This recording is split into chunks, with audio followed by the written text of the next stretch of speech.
Hey Insiders, it's Rachel here, and I work on YouTube Analytics. Today I wanted to talk about a subject that's important to a lot of you, which is a question that we get a lot: how do I grow my channel? And so I wanted to talk about how to build an audience on YouTube, different types of viewers that are on our platform, and then how to use this information to actually build an audience and grow. Let's start off with some of the different types of viewers that are going to be on your channel at any given time. So firstly, you have new viewers. So people discovering you and your channel for the very first time who haven't watched you before. Then you have casual viewers. So viewers who might watch one or two of your videos and they either don't return at all, or maybe they come back but fairly infrequently. Then lastly, you have return viewers. So maybe those are people who watch you regularly or consistently. They're there for every new upload. This is closer to a type of fan. Now, I think a lot of creators don't realize, but on average, viewers watch 200 plus channels per month, and it is a very competitive space. It's common to have less than 10% of the viewers on your channel watching you more than any other channel on YouTube. So today we're going to talk about loyalty, how to build it, and how to use the new data that we're developing in YouTube Analytics to help build that loyal and sustained audience. So now I wanted to share some examples, because different types of channels are going to have different types of audiences, depending on the type of content they make, their content strategy.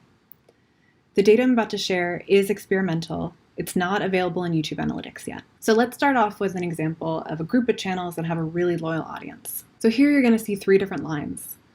In blue, you're going to have new viewers. So viewers discovering these channels for the very first time. In red, you're going to have return viewers. So viewers who watched last month and the current month.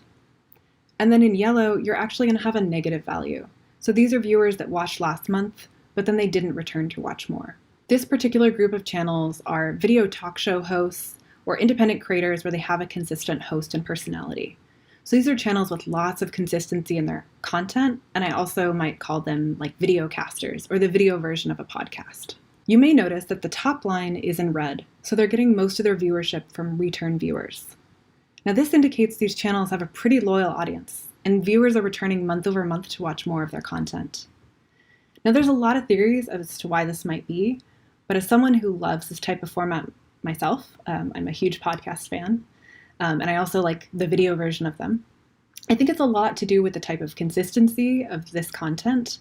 It's usually the same host, it's a similar format, covers similar topics, and viewers often build a habit around this type of content.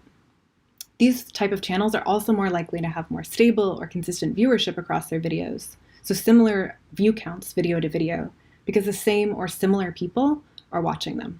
Okay, so next I'm going to show you a very different group of channels. I don't know what to call them. I'm going to call them variety channels, and these are channels that upload a variety of content or highly variable content. For example, channels that cover breaking news, maybe aggregators of movie trailers, or channels that cover trending topics. Now already you can see that these channels have very different audience trends than the ones we looked at before. And the top line is in yellow, so those are those casual viewers. This is really indicating that channels that have high variety in their type of content are more likely to have more casual audiences. So people are constantly coming in and out of these channels, maybe watching a few of those videos, but they're less likely to come back regularly to watch more. Now in order to grow, these channels constantly need to attract new viewers. And if you're running a channel that's producing lots of different types of content, you may be attracting lots of different types of viewers with variable interests. Using a restaurant analogy that some of my colleagues use, some restaurants might cater to like local townspeople. They rely on the same customers for their business. Versus a restaurant in a tourist location where you're relying on a constant stream of new customers for your business. These are both viable business models, but as a creator, you should know what kind of business you're in and what kind of audience that you're trying to build. And we have lots of successful variety channels on YouTube, but I think the insight here is for these type of channels, you should expect more volatility in your viewership because you might have very different viewers video to video. Now lastly, I wanted to show what it looks like when a channel has a really high performing outlier video. Maybe one of their videos goes viral and gets a lot of views. Now when this happens, you can see that blue spike is lots of new viewers discovering your channel. But then a month later, you can see that many of those viewers are unlikely to return or they didn't come back to watch more. However, you can also see that red line where some of them did. And this video in this case really helped kickstart the growth on this channel, and some of those viewers definitely stuck around. Now, when this happens, you can design your content to try and draw those viewers back. When you have lots of new viewers discovering you, stop and think, what can I make next that would entice these viewers to come back and watch more? Maybe you're going to make that into a series, or maybe you want to make more videos about a similar topic. Anything you can do to entice those viewers to return. And that's where consistency is really key. To build a loyal audience, you really have to do two things.